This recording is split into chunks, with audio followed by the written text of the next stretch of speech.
Now that you have learned a little about the eye and the senses and have experienced what it's like a little bit to be a synesthete based off of our PowerPoint today, we're going to do an experiment and we're just going to do something briefly here for the next 5 minutes. So what you want to do is get out a piece of paper and a pencil, and what I'm going to do is I have multiple slides here, so the teacher, Dr. L or Jackie, are just going to pause the video and you can go from slide to slide when you all are ready to move on. And we're going to test some different forms of synesthesia.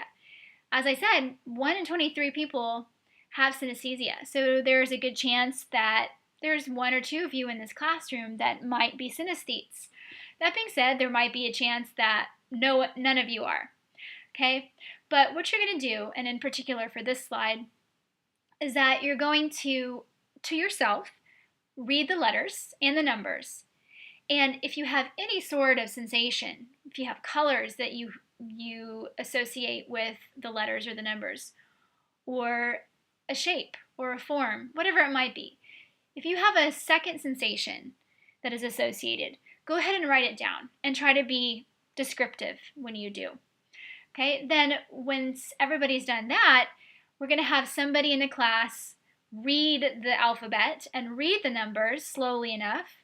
That way you are hearing them. And write down if any of you have any sensations or senses that occur when you hear them. Go ahead and write those down as well.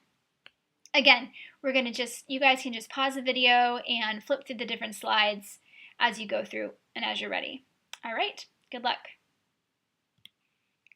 The purpose of this exercise is to test for chromesthesia, one of the major forms of synesthesia. As many as 1 in 23 people have synesthesia. So what I'm going to do is I'm going to play a scale on the piano, and as I play, you're going to listen. And as you hear each note, if you see a color, a blend of colors, shapes, a number, whatever it might be, if you see something, which the majority of you won't, then write it down and try to be very specific. Don't just say blue. Tell me, what shade of blue do you see? Is it bright, brilliant blue, or is it a very light sky or baby blue? All right, here we go.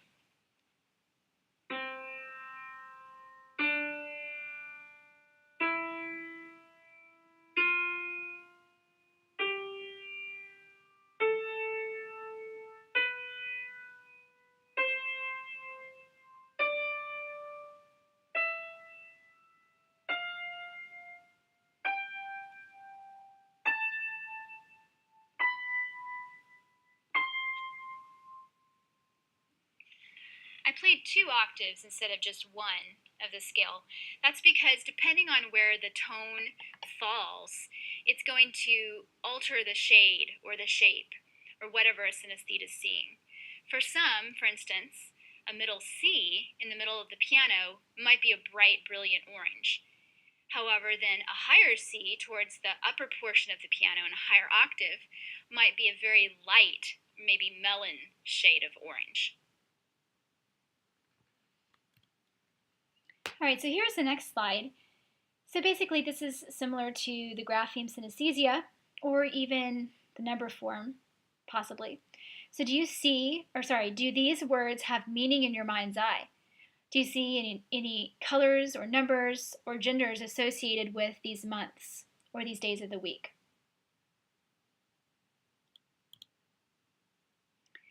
Can you see the difference?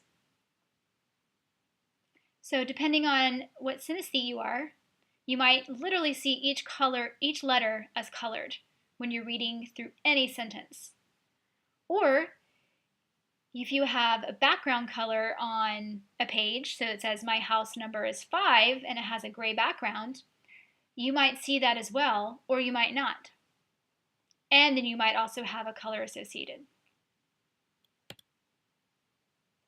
Lastly, many synesthetes tend to have dyslexia or dysgraphia, or people think that they do, when actually they just have synesthesia.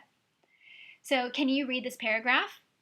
And also, do you sense anything? Do you see any additional colors letters, smells, sounds, shapes, or tastes.